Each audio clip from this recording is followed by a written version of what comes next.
It was a Friday evening, and I had finished work earlier than usual. I decided to do something special for my wife, Emma. We hadn't been spending much time together lately because of my busy schedule, so I thought surprising her would brighten her day. I bought her favorite flowers, a bottle of wine, and even picked up dinner from the restaurant she loved most. I imagined her smile when she saw me walk in. As I pulled into the driveway, I noticed a strange car parked out front.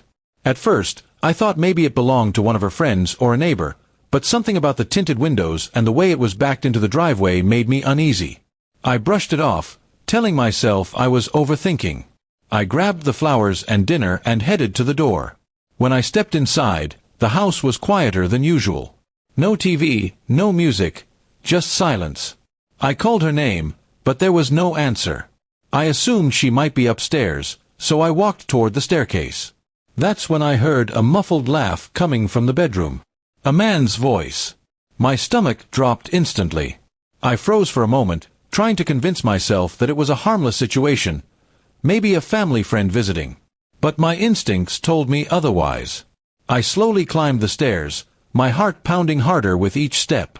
The closer I got, the clearer the voices became. They weren't talking, they were whispering and giggling in a way that left no room for misunderstanding.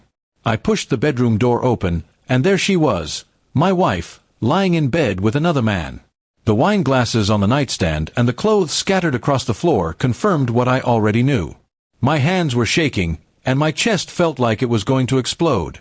She gasped and quickly pulled the blanket over herself, but it was too late. The image was burned into my mind forever. The man jumped up, stammering something about leaving, but I stepped into the room and told him to stay put. My voice was calm, but inside I was a storm.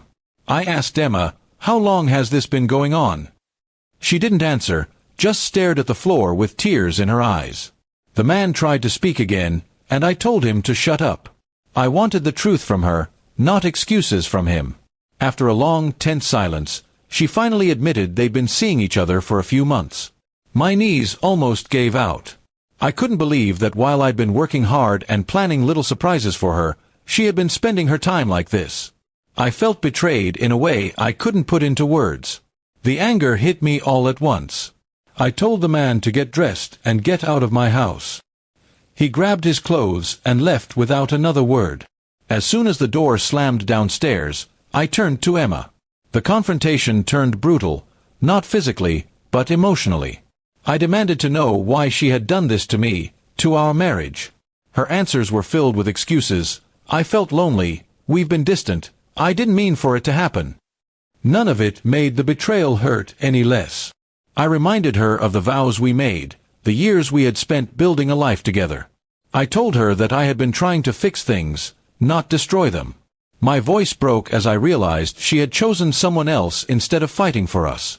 She cried and begged me to forgive her, but the trust was already shattered.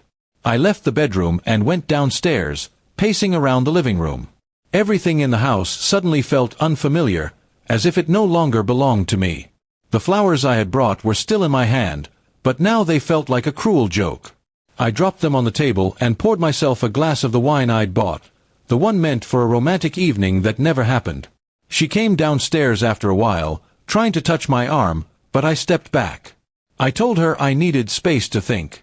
In truth, I already knew what I was going to do. I couldn't stay with someone who had betrayed me like that. My mind replayed the moment I opened the door over and over again, each time cutting deeper. I packed a bag that night and went to stay at a friend's house. The silence in their spare room was heavy, but at least it was free from lies.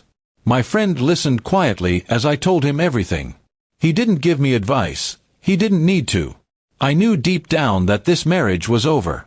The next few days were a blur of phone calls and text messages from Emma, all begging me to come back and talk. But I didn't respond. I went to a lawyer and began the process of ending things. It was painful, but I knew it was the only way I could move forward. Looking back, I realized that the surprise I had planned was never the problem. The real issue was that our relationship had already been broken, and I just didn't see it until that night. The big fight we had was simply the final nail in the coffin. I learned the hard way that sometimes love isn't enough to keep two people together when trust is gone. In the end, I walked away with my dignity intact, even if my heart was shattered. I didn't get the happy evening I imagined, but I got something more valuable: the strength to leave someone who didn't value me.